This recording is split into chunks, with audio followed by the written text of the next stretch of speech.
Hey, movie lovers, this is your other host, Rachel Schenk, thanking you for listening to episode 2 of Screen Snark. Also, thanks again to John Presnell for the use of the song Aurora off the album Fair Game featuring Stefan Remble. If you're enjoying that song, I highly recommend heading over to YouTube and viewing the music video for that. It was a video directed and animated by Sophia Warren. But I'm done yakking at you.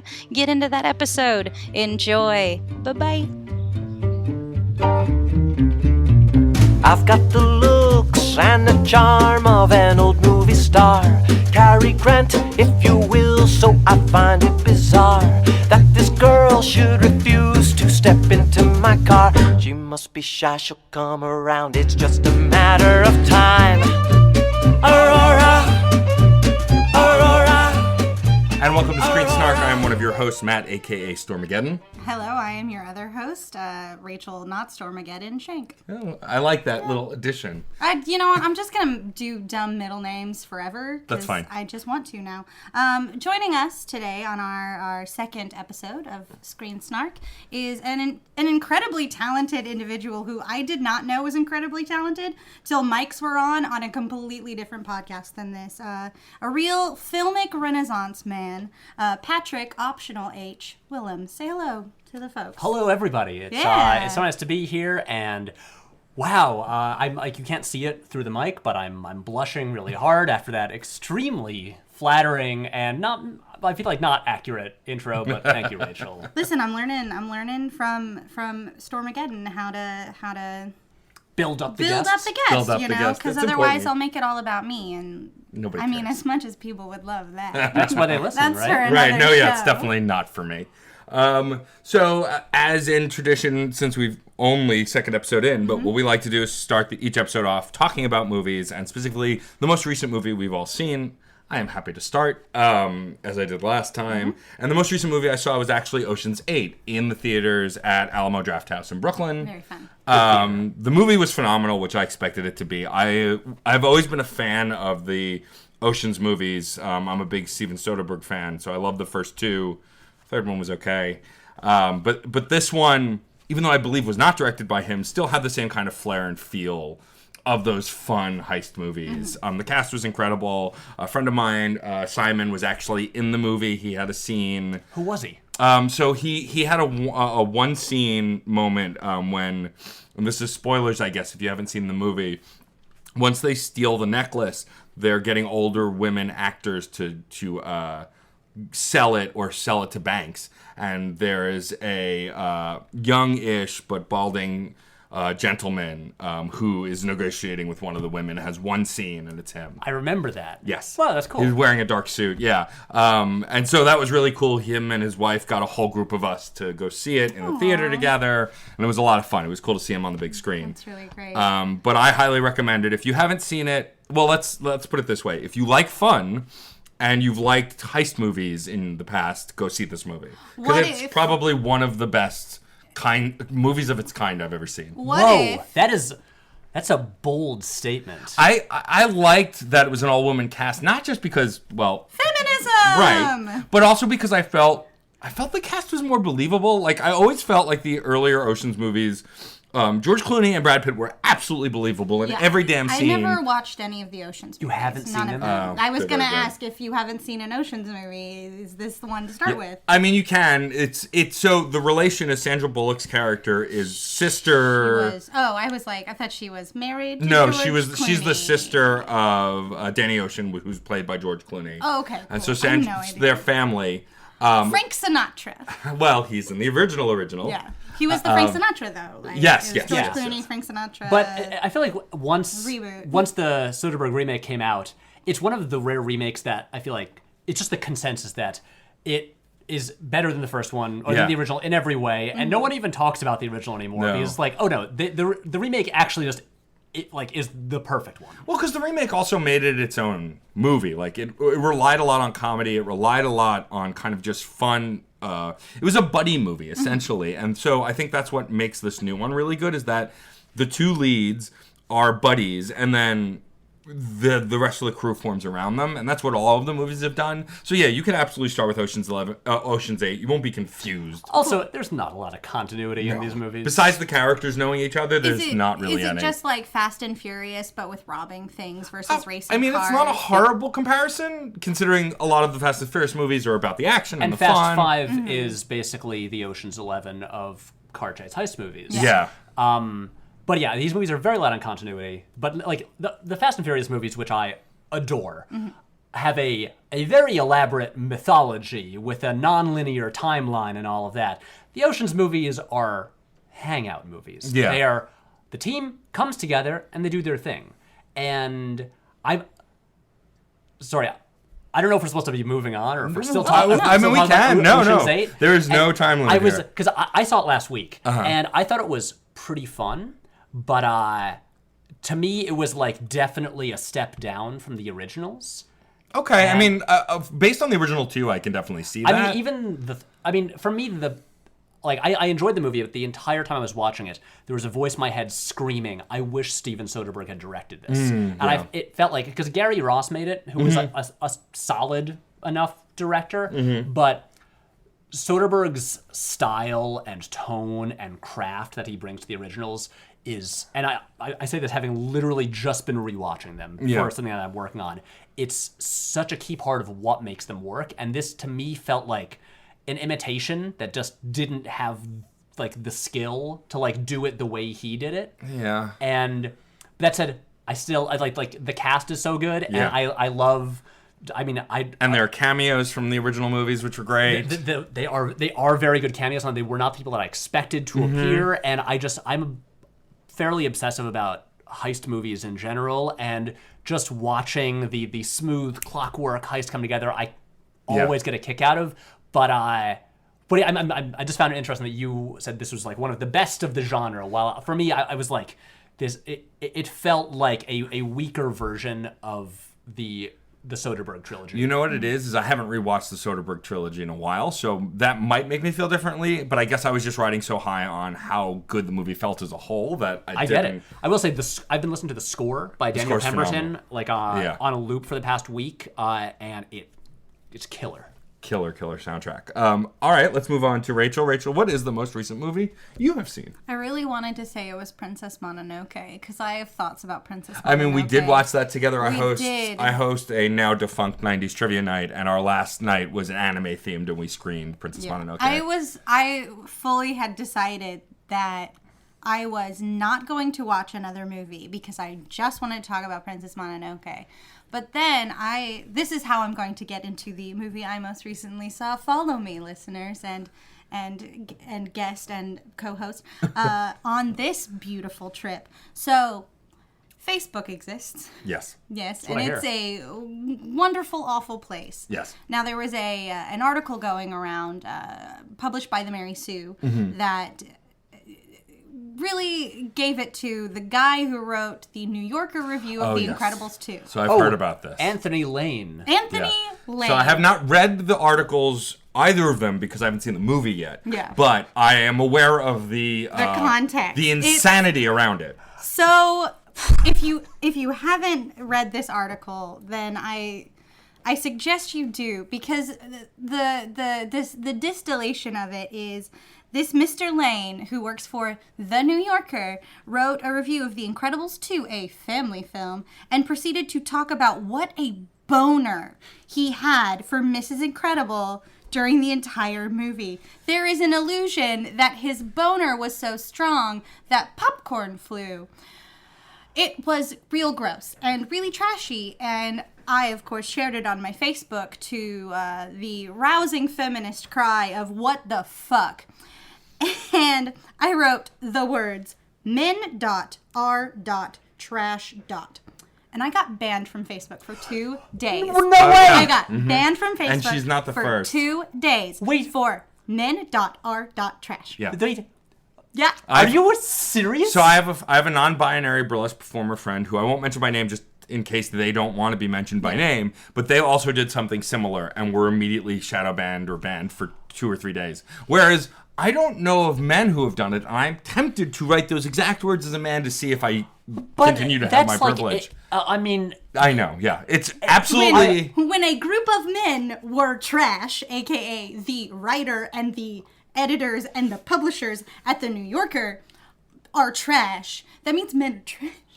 I'm amazed because, like, I thought to get banned or suspended from social media platforms, you had to directly attack, like, a specific person with, like, hate speech or, like, overt harassment. People get away with hate speech all the time on Facebook. I'm not saying I know what that you mean. always, but, like, I thought to get banned, you had to do something on that level, not offer a very general statement about a gender. Yeah. Oh, this is blowing my mind. It's crazy, right? And I wish terrifying I could say me. Yeah, I wish I could say I was surprised, but I hear you. I was pretty surprised. So, I had to see Incredibles 2. Obviously. I dropped everything. I watched the first Incredibles, and then I watched... Had you seen it before? Yeah, I'd seen it when it first You came out. I rewatched loved it. it. Rewatched it just to like... Well, yeah, I heard the second one picks up immediately. Oh, you haven't seen it? Yeah. So I haven't seen the second one yet. I want to, but I haven't yet. It's really great. And I loved it. I thought it was super fun. The animation, of course, was still as beautiful, if not more. That, to me, when I saw the... Sorry to cut in. Oh, no.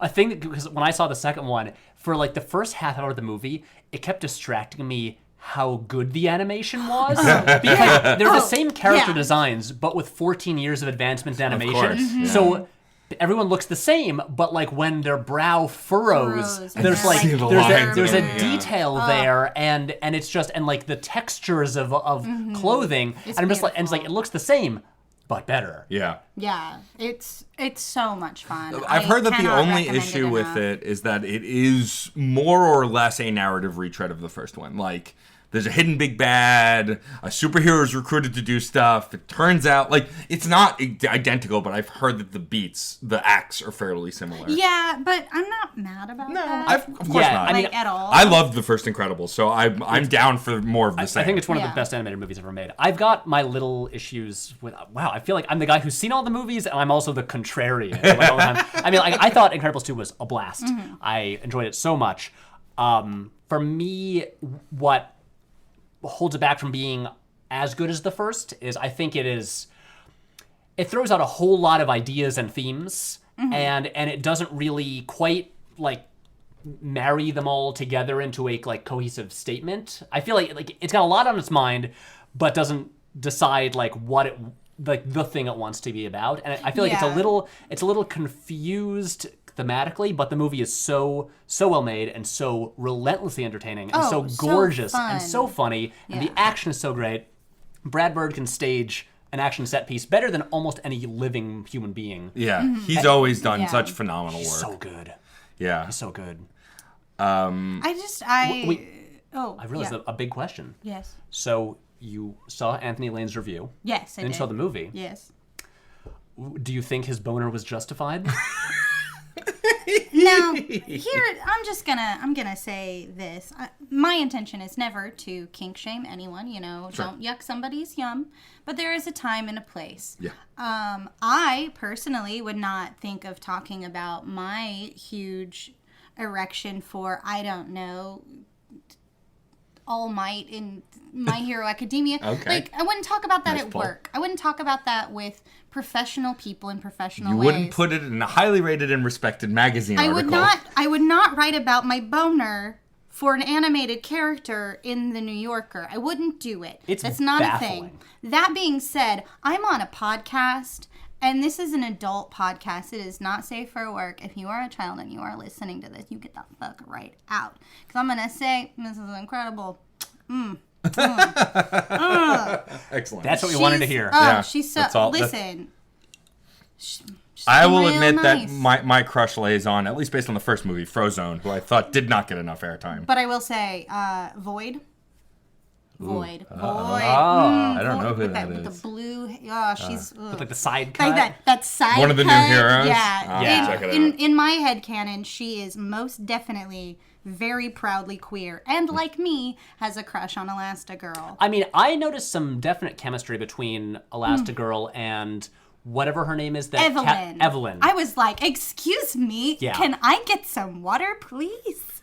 this is, Well, that was like when Ocean's 8 came out and I saw it, and then I saw all of the wonderful articles and gift sets about how this is a lesbian love movie, essentially. Yeah. And whether it is or not, like, the chemistry is definitely there between Right. the leads, and so I love that. I was like, yes, theorize away. This is amazing. Yeah. Because it's not subtle, really, that there's some level of love there that's not spoken of. And I Right. would say that if you were to write that article for Ocean's 8, I would accept it. Right. Because it is an adult movie. Like, it is Yeah. rated a certain level. Like, And it also is not you saying like, oh man, I was watching Kate Blanchett and she's so hot. And like, hot. like it's not that. No, it's not. It's it's- literally talking about a relationship that it's I've not observed. with her waspish waist. Right. Get out. I mean, that said, the recent photos I've seen of Kate Blanchett in a suit puts every man I've ever seen to shame because she just looks good in a suit. Anyway, moving on. Patrick, what is the most recent movie you have seen? The most recent movie I've seen is the number one film in the world right now, Jurassic World: Fallen Kingdom. Okay, before you go any further, I have not seen the first one, which I do want to see. Isn't it the first Jurassic World? Or First Jurassic You've World. seen Jurassic Park. I've seen the whole trilogy, even that shitty third movie that shouldn't exist. Because I'm a Michael Crichton purist and love the first two books. Alan. I know. You see Alan? Yes. No. That's the best part of the third movie. It's That moment so good. rules. But anyway, do I have to have seen the first Jurassic World to see Fallen Kingdom? Okay, so as anyone who like follows me on the internet is well aware, I have talked a lot about the Jurassic Park franchise Right. in recent weeks. I released a 20-minute long video called Jurassic Park Sequel Problem. And last night I was a guest on the Slash Filmcast talking about this very movie. And so I'm making another little video because this movie is so weird in my opinion and it connects to the previous video I made about Jurassic Park sequels. Anyway, so I'm going to try to condense all of my thoughts here. I think Jurassic World is the worst movie in the series by far. I hate it. It sucks.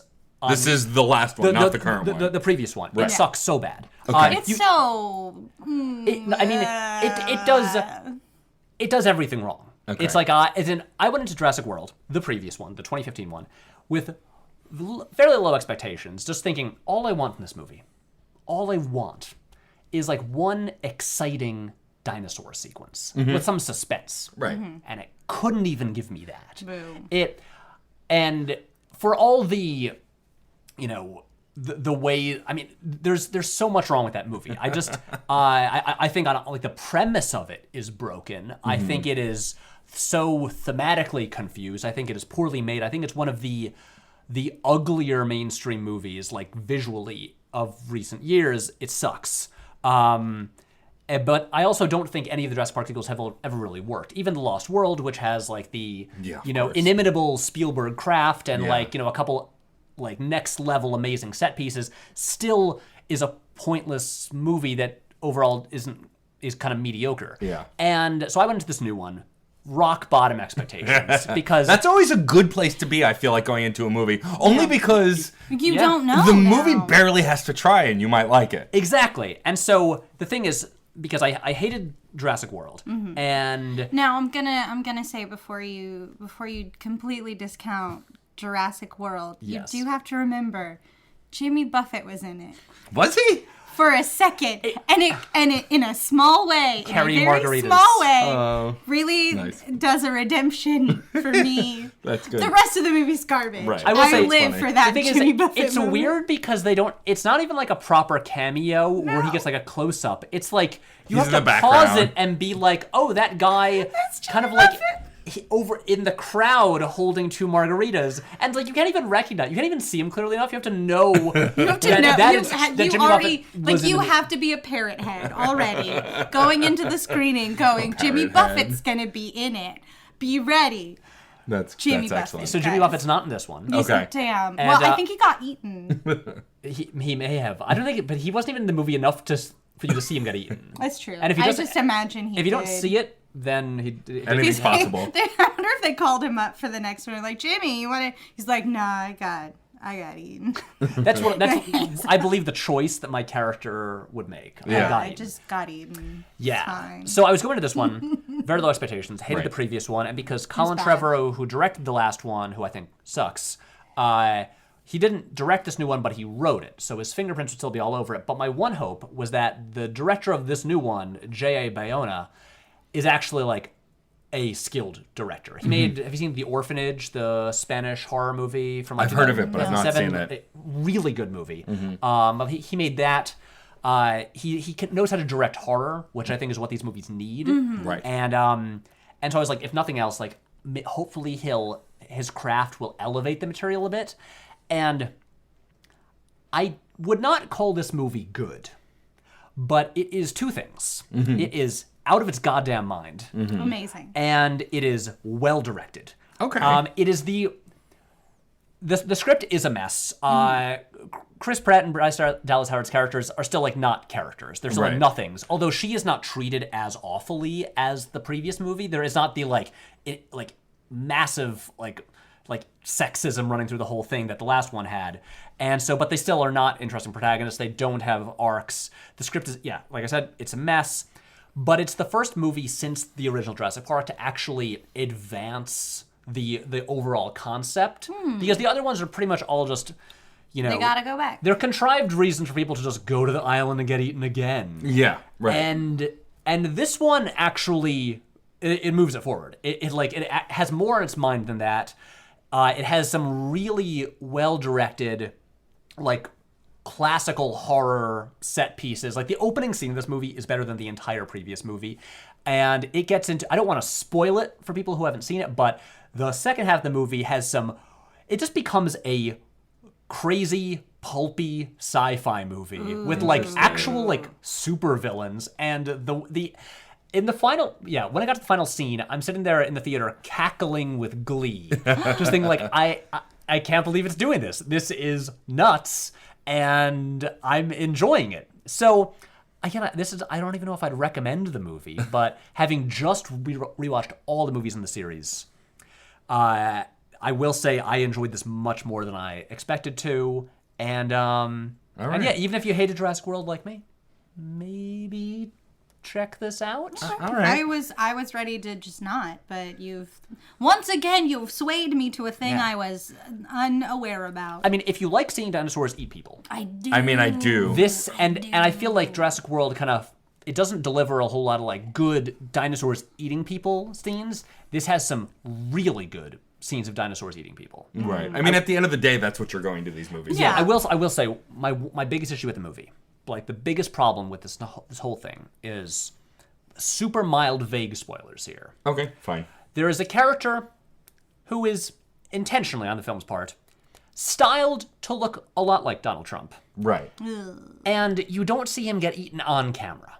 He gets eaten, but it doesn't happen on camera. And I was like, no. Why? If you're gonna do that, do it on camera. I want his like face to get bitten off. Yeah. I want the his floppy hair, because he has floppy hair, to like get bitten off and then like blood to splatter on it. Yeah. Like have some fun with it. And Yeah. I was like, come That on, was guys. one of the biggest disappointments with the first movie for me. Being a fan of the books, of both books, is that, you know, the first scene with the raptor cage in the book is gruesome and brutal. And I really expected that in the book because I thought they were going to go crazy, and it wasn't. It was shaking leaves and screaming, and Right. that was a bummer. But PG-13. Well, yeah, Right. You had to also PG-13 for way back when. Right, was it's not like- the same as PG-13 now. Yeah. I forgot. We wrap up our movie reviews with that question that I forgot. Ocean's 8. Describe it in 3 words. That's right. Kick-ass ladies. Love it. Okay. Incredibles 2. Go ahead. You already thought it, so you might as well say it. She's laughing into her hands. Guard your boners. Good. That's All right. not for real, but that's what I'm gonna go with. Describe Jurassic World Fallen Kingdom in 3 words. Or like a review in 3 words. Stupid bug nuts dinos. Yeah. All right. So let's talk about you, Patrick, a little bit. I got up close and personal with your YouTube page recently, and you've done some really cool different things. And the first thing I wanted to talk about is why a YouTube channel. Obviously, you're a filmmaker. I assume you went to school for it. Have you tried making movies outside of YouTube first and then leaned into YouTube, or was the goal kind of always to do crazy stuff on the internet? Okay, so to answer this question, let me jump way back to 2010, when I graduated from college with a degree in cinema studies, which is really useful. Oh, super useful. And didn't know what I was going to do with that. I mean, my plan was... sorry. There was no plan. My eventual grand goal was to make movies professionally. Right. But you don't go and apply for a job of film director. No. And so I was like, I don't know what to do with this. And so for a year, I moved home and just tried to figure out what to do next. And I was lucky through, like, in high school to have... In my high school, I was like the guy who makes movies. And so I just sort of formed this whole big, expansive group of collaborators and like friends who would act and stuff. And even like through college, we would come home for the summer. We would just like make movies or web series. Everyone was always ready to go and just make stuff with me. And so in that year after I graduated from college, I started looking at YouTube, as in not just a place where there are silly, entertaining videos, but where people are actually doing filmmaking and making a living, like a career off of it. And if I was smart, I would have realized this like 3 years earlier and gotten on it sooner. Oh, man, I wish I had. But Wish in one hand, spit in the other. I know. And so I realized, like, wait, you know what? Let's not do that whole archaic method of trying to make a movie and then submitting it to a film festival and maybe 100 people watch it there, and like what even happens with that? I was like, no, guys, like friends who are also back home, either like graduated from college or like home for the summer from college, and this is now June 2011, and I was like, we're gonna launch this YouTube endeavor and we're gonna make weekly videos and try to reach more people than we could doing the traditional film route. And I got lucky because the third video that we made, in the grand scheme of things, it didn't go viral, but by my standards, it got 40,000 views. Right. Which was huge for me. Sure, of course. Not that many people had never seen anything I made before. And that kind of confirmed for us, like, oh, wait, this could work. And at the same time I started the YouTube thing, I started what became my day job for years, which was just freelance video work. Right. And so that led to a flexible schedule, so I could, like, devote a lot of time to the YouTube thing. And then, with a lot of the same people, I just made YouTube videos for years. And I'm still doing it. And it is now my full-time job. That's amazing. It's really cool. I know, it's crazy. It only actually, to give you an idea of this, if anyone listening is considering getting into this game. Okay, Rachel, you are. I'm the surrogate for the audience. I'm so excited. So, I started this in June 2011, and it took me until like June 2017 to be able to make a living off of it.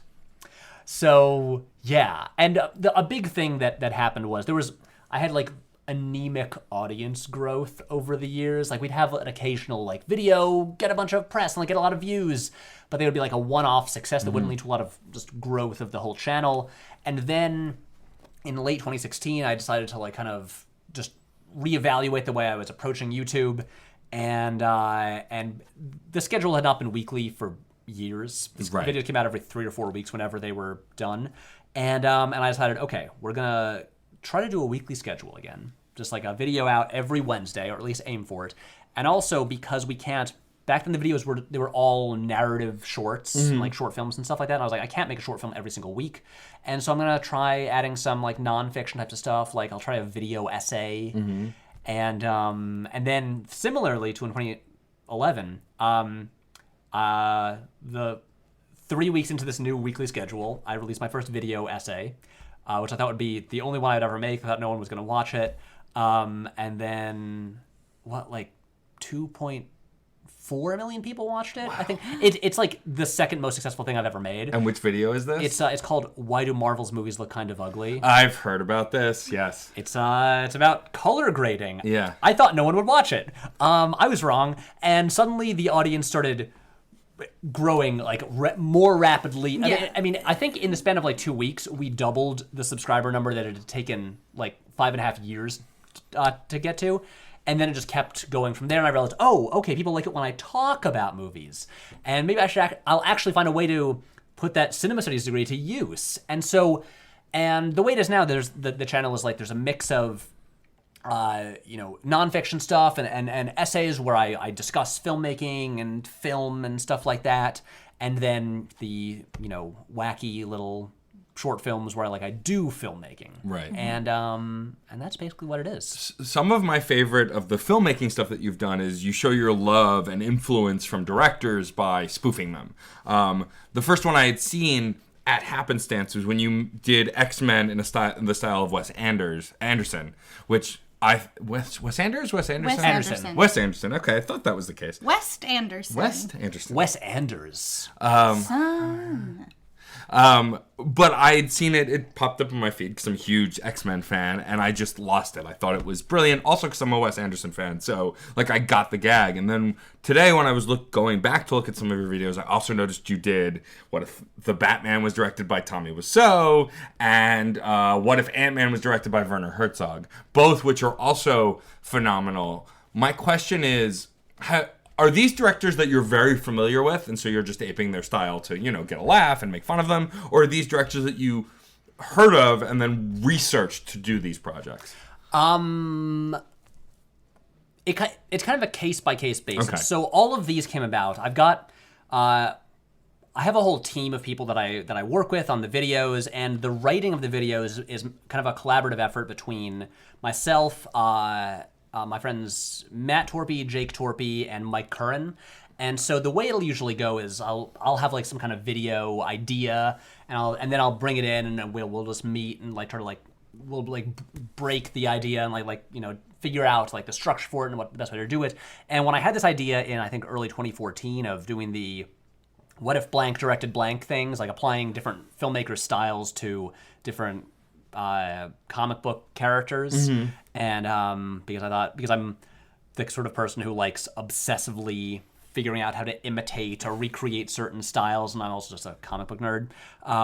It seemed like the perfect marriage of my two obsessions, and so the way these would usually go is we would just make lists of comic book characters that we could theoretically do on little to no budget, right? And then also filmmakers who have distinctive styles that you could properly parody in a couple minutes, not just in the way of quoting their movies, right, but actually what are their recurring themes and recurring visual tricks and tropes and signifiers that are immediately identifiable. And so these were people like Wes Anderson, who I'm a big fan of, and could easily just list off all of the things about him. And Herzog, I've seen a handful of his movies, but for instance, Jake, who also played Ant-Man in the video, and also in the video, Rachel, my friend Scott, did the voiceover. That's amazing! Yeah, he did a good impression. Thank you, Scott Thomas. I'm so glad that you got me to meet Patrick. Scott, great guy, very talented. But with that, Jake is a big Herzog fan, and so he could add more to that and be okay, here's the things that we've got to have in there, and some of them for instance. Ingmar Bergman, we did Ingmar Bergman's The Flash. Yeah. I'd seen, I think, one Bergman movie in college, and so I watched a couple more, and then I emailed a friend of mine who I went to college with, who's a big Bergman fan. I was okay, we're doing a Bergman parody. What are the things that have to be in there? And he sent me a whole list of nice. These are the visual things, the thematic things, the type of music. This is what you've got to have in there. And so all of these involved a ton of research, even things where I would think that I know Wes Anderson well enough to just do it off the top of my head, but I still went through and rewatched most of his movies. I just would have I made a playlist of all the songs from all his soundtracks just to have it be in that headspace while putting the script together. So I got way more into these than was probably necessary. But yeah, that was pretty much it for each case. That's awesome. Well, you did mention podcasting earlier, and you do have a podcast of your very own with, I believe, 2 other co-hosts. Two of the people that I just mentioned, Matt Torpy and Jake Torpy, And or the brothers Torpy as they're often known. It's We Heart Hartnett. Yes. Which is a podcast devoted to, and correct me if I'm wrong, the entire filmography of Josh Hartnett. That's it. That's it. So I have to know, how did this come up? That's what I was going to ask. Okay, that's a question that we get a lot. I imagine. Because of all of the quality pictures that Josh Hartnett has made. I mean, he's made a lot, I'm actually. super fascinated by this whole I love podcasts and how like weird they can be. I love that there's like a rule 34 for podcasts. Well, that's the thing. Like, we're living in a time of peak podcast. Yeah. And it's like, if you're going to start a new podcast, I generally think, especially like, at least this is the way my brain works. I'm like, if I'm going to start one, it's got to be like a very focused thing. It's got to be like, because, so I'd been wanting to start a podcast for years. And I knew I wanted some kind of format that would allow a discussion about a movie each time. But I didn't want it to just be, we talk about the new movies that are out. Right. Because there's a lot of those podcasts. Yeah. But I was stuck because I was like, every like movie franchise or like series that I'm really into has a podcast already. Every like filmmaker that I'm really into has a podcast already, and I couldn't think of what would be a good concept for it. And then last fall, my friend and roommate Matt and I were just at home talking, and somehow Josh Hartnett came up, and I can't remember how. I pull up the IMDb app on my phone. I'm going through his filmography, and I was like, wow, he's got a more interesting filmography than I realized. And then suddenly, like, together, the title and concept hit me, and I leapt to my feet, and I was like, Matt, We Heart Hartnett, a podcast exploring the filmography of Josh Hartnett, movie by movie. And we texted Jake, Matt's brother, and we're like, hey, Jake, Josh Hartnett podcast, are you in? And then it took him a day to reply, because at first he was like, no, I'm not into that. And then he looked at his filmography and realized, oh, wait, this is weird and very interesting. Yeah. Because, so we all remember Josh Hartnett. Of course. And I should say remember, I mean, Josh Hartnett, you know, he's still acting. He still has movies coming out regularly. He is 39 years old. Josh, if you're listening to this, please come on my podcast. We say that every episode because our goal is to get Josh as a guest by the end. And most actors, especially when they become movie stars of like the level that like Josh Hartnett was at around like 2002, usually they'll spend several years on like TV shows. They'll, you know, be in like supporting roles in movies and kind of work their way up. And it didn't go that way for Josh. Josh moved to LA and then in a week was cast in 2 major movies. He was in Halloween H2O, the movie, the one where Jamie Lee Curtis returned to the franchise. He's cast as her son. Right. And then The Faculty. Oh, right. Those did come out back to back. Yeah. Gosh. Where I he love is The The Faculty. good movie. That is a really really good, underrated up. movie. And Yeah. but he is front and center on the poster. Yeah. And his first film ever had come out 5 months before that. And then the following year, he's everywhere. Well, not quite yet. No. The following year, Oh, I he has a wish. key role. And what I think is his best performance of like what we've gotten to in The Virgin Suicides, Sofia Coppola's first movie. Oh, yeah. And then 2 years after that, he's like in Pearl Harbor. He's in Black Hawk Down. And he did a bunch of army movies like back to back. yeah, and our Black Hawk Down episode also our guest on that is our mutual friend Scott Thomas. It was a fascinating thing to watch because Black Hawk Down came out like about 6 months after Pearl Harbor, and they work as bizarre companion pieces. They have like the same star, the same producer, the same composer, and they also come out on either side of 9/11, and both seem to be, even though they weren't actively, because they couldn't have been, like responding to it in different ways. It's really fascinating. But the thing is, so Josh Hartnett became a movie star very quickly, is in all sorts of movies. He's one of those people who Hollywood decides like, okay, you're a movie star now. Let's put you in every kind of movie to figure out like what clicks with people. Right. And so you get him hopping from like, you know, like gritty war movies to like wacky sex comedies to like, you know, like indie dramas to just like all this stuff like all over the place. Josh Hartnett turned down the roles of Batman and Superman in the mid 2000s. Oh, wow. Yeah. Yeah. Smart decision, it turns Yeah. out. I don't know. He regrets turning down Batman. Interesting. Well, because he would have been. Oh, he would have been the Nolan the Batman. Nolan Batman. Oh, interesting. Yeah. Interesting. Tongue. I know. Yeah. Because I was saying Superman, like, that's kind of a losing Yeah, battle. wasn't that the one with like the giant Brandon Routh. spider? That was with Brown. No, Oh, no. that was the Routh one. No, the giant spider one never happened. That's Oh, just yeah. Kevin Smith's story. Yeah, Okay. and that's the one sorry. with Nick My Cage. timelines are all messed Yeah, up. the one that I was didn't like, actually is that the happen. one? Yeah. No. But Brandon Routh did a really good job. I mean, With what he had. I'm I mean, very mixed on that movie, Same. but Routh is totally solid. I He's love really him as an good. actor. I was so sad that his movie was so bad. Well, I think if they had let him be his own Superman, like all the others, it would have been better. The fact that they were aping Christopher Reeve and trying to continue that story is what sunk that movie. I mean, the Yeah. weirdest thing about Superman Returns is that it's a sequel to a movie that was never released. It's a sequel to the Richard Donner cut of Superman 2, Yeah. Right. which got like a DVD release at the same time Superman Returns came out.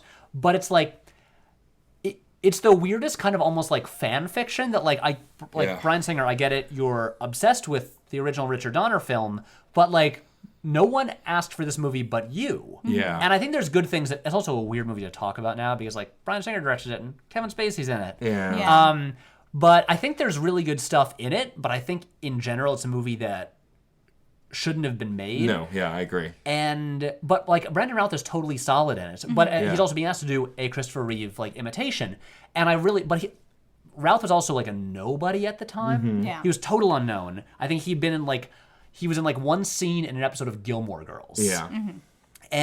But Josh Hartnett was like a star by Yeah. then. And so I wonder what would have happened if they had like a bigger movie star like Josh Right. Hartnett in that role. Yeah. He wouldn't have probably been doing a Chris Reeve impression, probably. They would Yeah. have maybe Right. structured it differently. Yeah, but Hartnett has a really interesting career. And then basically in 2007, or like after 2007, he just decides to stop doing studio films. He is in movies consistently for the past 10 years. He started on Penny Dreadful on Showtime for Yeah, early Yeah. I seasons. remember him being in that. Yeah, but in general, he's done movies. He just has actively avoided doing movies, Like big Like blockbuster big- stuff. yeah. not just blockbusters, but like movies at major studios. Huh. Yeah, he's So mostly independent He's stuff. done entirely independent films. Interesting. That's I wonder really interesting. why that is. Has I he, mean, I has imagine- he like spoken on that? Yeah. Or... Oh yeah. I mean, look. I cannot overstate how many Josh Hartnett interviews I have watched and read because I try to do my research for each episode, and as we're going through, because we go through his career in order, Right. Oh, okay. and as So we're you've going already through, done the faculty. that's our second episode. Yeah, of course. But Yeah. now I have something to go listen to. I know. I know. I mean, we're recording our Black Dahlia episode in 2 days, and that As was of this that was a recording. 2006 film. And so as we're going through, we're just kind of charting the trajectory of Josh's career, and we're on a first name basis with Josh, by the way. At Right, this of point, course. like, Obviously. we've studied him enough. But there, for instance, like after I think 2001, I think after he shot Black Hawk Down, he was getting freaked out by Hollywood and like fame, and he just moved home to Minnesota.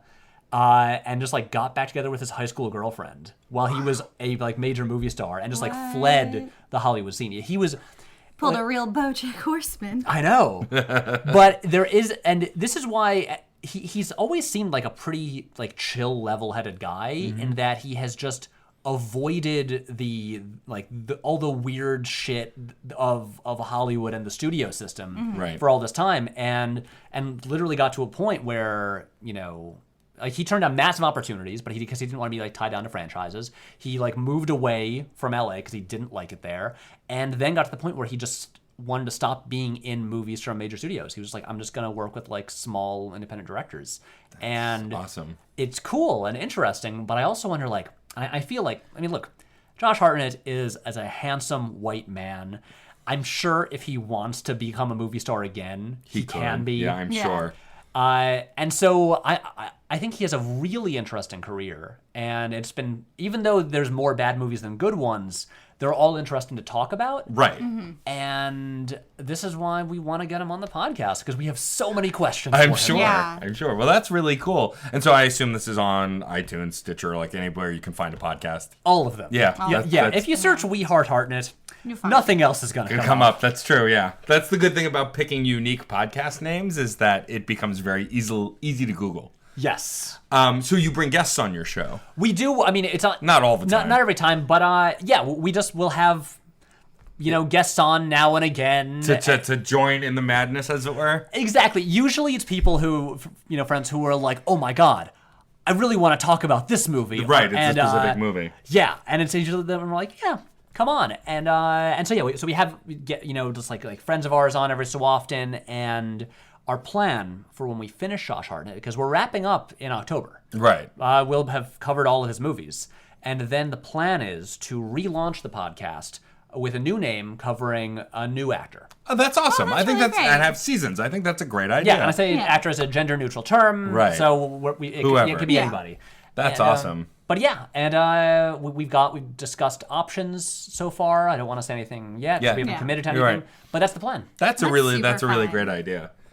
If you ever choose Carol Burnett, you know who to call. See, I was gonna say Helen Mirren because I only fell in love with Helen Mirren as a older woman as she is now, and then I started looking back at her career, and it's bonkers the kind of stuff she's Excalibur. done. Oh my god! And then Yeah. like the stuff she's done later in her carear that are just as wacky and awesome Yeah. too. Like, yeah. So if it ever comes Yeah. to that, Yeah, it's. I mean, that's the thing. There are certain kind of criteria that we're aiming for, Right. and the thing is, some people I think Helen Mirren would be too challenging to do, Right. Because she just has such a long career, Right, Yeah. And it's like that podcast would last for a really long time, Forever. and Yeah. also things she did like bunch of TV stuff. She was on Yeah. like Prime Suspect and stuff like Gotcha. that, and then other people, it's like if people have done too much TV, or if they've done like a ton of guest roles on TV shows, then we're just like. Yeah, it's like we don't know what to do about that. well, it's like I would never Yeah. suggest doing Bruce Willis because the review for like all of his '90s movies would be the same. Most of them would still be good, but they'd be like, he's an action guy, standing up for the little guy, and then in this other movie. Yeah. Right. And then you get the weird Bruce Willis period of like the 2000s where it's like, okay, he's asleep in 80% of these, and every so often he dons a hairpiece and makes a good movie and tries again. Yeah. The weird rule, it's like kind of like how the rule about if Kevin Kline has a mustache, it's a comedy. If he has no mustache, it's a drama. I never knew that. Is that really true? Roger Ebert pointed that out in like the 90s, I think. Oh my god. That's so funny. Yeah, and there's exceptions, but I think like what Ebert said about it was like he's like Wild Wild West doesn't count. He has no mustache, but that movie isn't funny. And True. but like it's kind of like how in the 2000s, there are exceptions to the rule, but like if Bruce Willis has hair, he's trying. If he has no hair, he's not trying. Interesting. And so it's like Moonrise Kingdom. Hey, He's trying. he has hair. He's into it. I mean, but again, it's not. It is not like a hard and fast rule. Well, but- no, yeah. But I that's mean, a really funny thing to think about. Like It when is. you look at, oh no, I oh no. I love internet rules that come out. Like, so when GoldenEye came out, I promise I have a point here. When GoldenEye came out, Oh no, it's okay. Honestly, we can just talk about Bond movies. Yeah, you let's don't need do a it. point. when GoldenEye came out, and I was young at the time, and so I was still getting into Bond movies. But like Sean Bean dies and then comes back and then dies again, and I would have never at that point in Sean Bean's career gone, this is the guy who dies all the all the time. time. Right. Yeah. Meanwhile, now in modern TV history and movie history, he's the guy who dies Yeah. in everything. There's a 30-minute cut of all his death scenes. Yeah. And other actors have died and Yeah, stuff. it's the same thing with Tom Cruise and running. Like Tom Yes. Cruise runs in every movie. I mean, Tom he's Cruise's ever Twitter in. bio says running in movies since 1981. Yeah. So he's in All on the the joke money. at least, which is nice. Yeah, I mean, well, Tom Cruise is also our finest movie runner. Yes. Yeah. Nobody True. runs in a movie like he does. No, Except for the he T-1000s. runs with his soul. That's true. Too. The Yeah. arms, spike arms, Right. as they call them. I mean, Yeah. actually, He does such good I'm not going to runs. say go back and watch it because it's not my proudest work. But in 2012, we made a video that's just like a kind of like an education. It's like a promo for an educational video about it called Cruise Control, a guide to running. It's about how to like master the art of running like Tom Cruise. That's amazing. I love very- that. And That's but yeah, but like Sean Bean. I think it took until Lord of the Rings. yeah, I think that's when it really started to pick up steam because Mm-hmm. the extended death scene in that. It's such a great like drawn out death. One of and my also, favorite death scenes. It's in so good. cinema. Well, also he died. His death is also like his redemption arc. Yeah. So it works so well. It's funny. Me and my friends were so mean though in high school when that came out because we were obsessed with Ace Ventura. Because how could you not be? And in Nature Calls, Wait, okay, sorry. I have like a few friends, I think like 3 or 4, who can just quote Ace Ventura 2 front to back. Same. What? That's And me. I've never quite gotten it, but every so often I meet another one of you. I'm one of them. And it's like, not the first one, but the second one. Well, because the funny thing here is the second one had such great physical comedy, and so there's the scene, if you've not seen Ace Ventura: When Nature Calls, where a spear gets thrown at him and it gets stuck in his leg, and he dramatically yells that the spear's stuck in his leg, and then he asks his partner to throw him a spear, and it gets stuck in the other leg. Screams, freaks out, cries. When we're in the theater, and so the line is, he runs around crying, going, "It's in the bone, it's in the bone." So in Lord of the Rings, when he gets hit with the first arrow, I go, "Ah!" And then when he gets hit with the other arrow, I started saying to my friend, "It's in the bone, it's in the bone." And we all are hysterical laughing. And so now forever till the end of time, that scene is not dramatic for me. Not because it's not well made. It has nothing to do with the filmmakers. Yeah. It has everything to do with the fact that every time I see it, I just think of Ace Ventura. Your Wow. synapses. So yeah. Damn So synapses. chew on that, internet. yeah. Oh, man.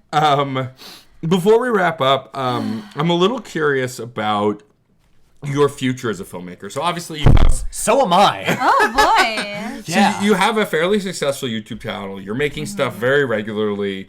Is there any desire to, because you do everything. You write, you produce, you direct, you've been in the videos.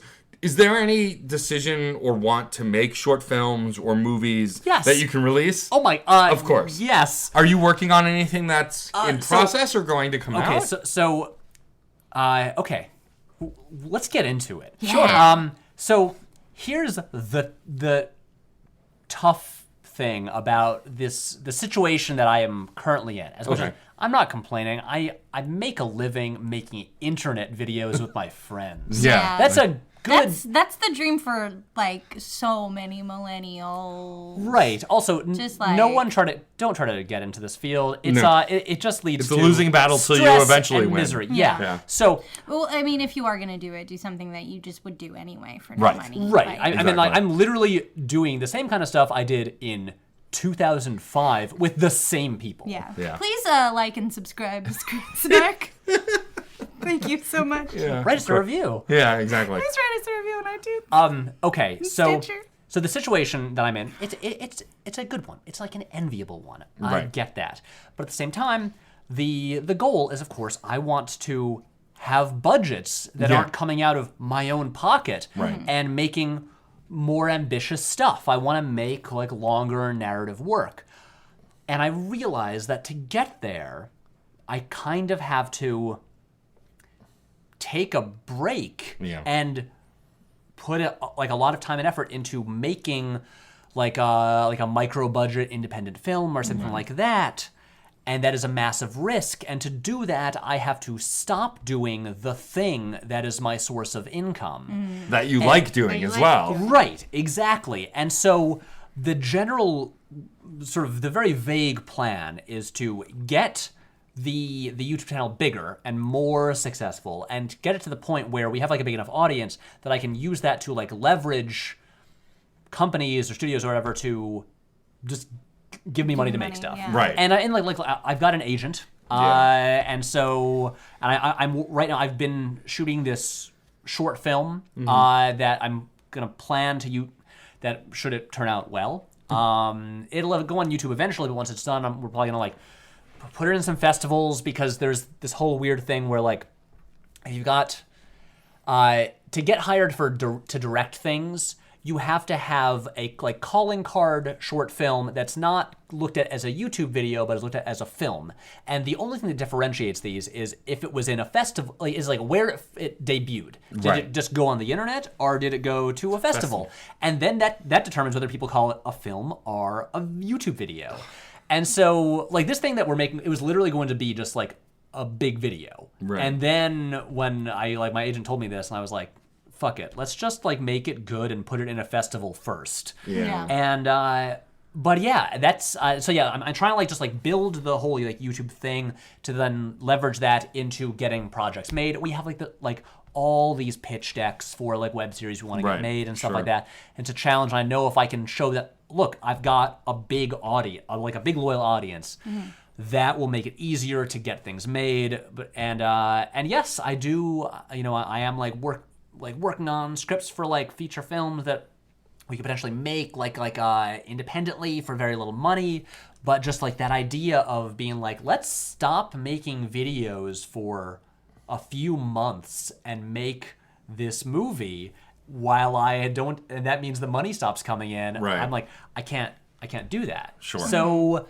it's because I work on these videos like 7 days a week until midnight every night. The schedule is insane. And so, yeah, I know where I want to get to, but in this business, especially in the 21st century with, internet videos and all of this, there is no clear path for it. Sure, of course. It's also scary to like step away because like where's your audience go? Like, Right, exactly. Will they come back? will they come back after? Oh, yeah. Yeah. Gotcha. So it's weird, and I don't have like a clear answer, but I'm just trying to figure it out as I go. It's like I've already like started skiing down the mountain, and I'm gonna try to get to the bottom. And you're just steering for in dear one piece. life. Exactly.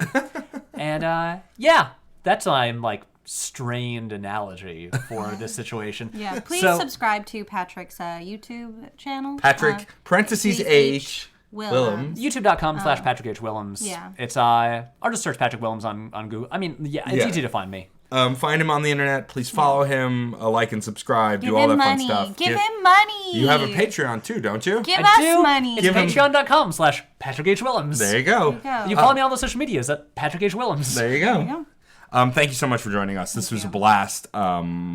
If I can find a Josh Hartnett movie before October that I'm interested in chatting about, I'll let you know. But, Of course. But I'd have to look at his filmography because until now I didn't realize how interesting it was. But you're right. It's interesting. And now I want. I will say, if you ever have me as a guest on the We Heart Hartnett, I will just talk about my huge boner for Josh Hartnett, and that is all I will talk about. Well, that's appropriate because we end every episode Oh no! by our like kind of like grading like metric for should you this, watch it for, or whatever. Well, for it is each of us says if we have a heart on for Josh in the movie or for the movie itself or not. Heart so- on. Very good. So Yeah, good. as in one of my co-hosts said that in like the second episode, and I was like, God damn it, That's too good. that's gonna stick. That has to stick. It's So too yeah, good. so we literally have a boner-related like way of grading the movies. So yes, I love it. I of love course, it. I you love can discuss it. that. Oh, boners. Yeah. Well, thank you as always for listening. Yes. Before we let you go. Oh, yes. We Our wrap-up. always ask a question of our guest. If you could choose any movie trope to be real in your own life, what would it be? Why couldn't you have told me this ahead of time? Because so that I could plan for it. Because I don't want Because people it's to more plan. fun when you have to Because think of you it have off to the be top of your head. honest Yeah. now, and you have to be true, and you have to just go, oh yeah, Oh my God! Any any trope. Any film trope. You can take as long as you want. I'll cut out the pause. Okay, I'm.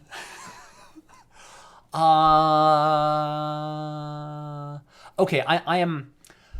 And hey, look, I'm gonna bring it full circle, guys. Okay, please. I'm so excited. Like Yes. full circle because we began with Matt talking about Ocean's 8 Yes. and heist movies, and I am endlessly obsessed with getting the team together montages, and I just want to, in my life at some point, get to assemble a team in the way of I travel all over the country, maybe the world, and will just like be like standing outside as like someone is doing something cool, and they'll look over and I'll like nod to them, and then like music will kick in, and then it'll cut to an establishing shot of like another country or whatever, and I just want to like really excitingly and like coolly assemble like a kick-ass team for something.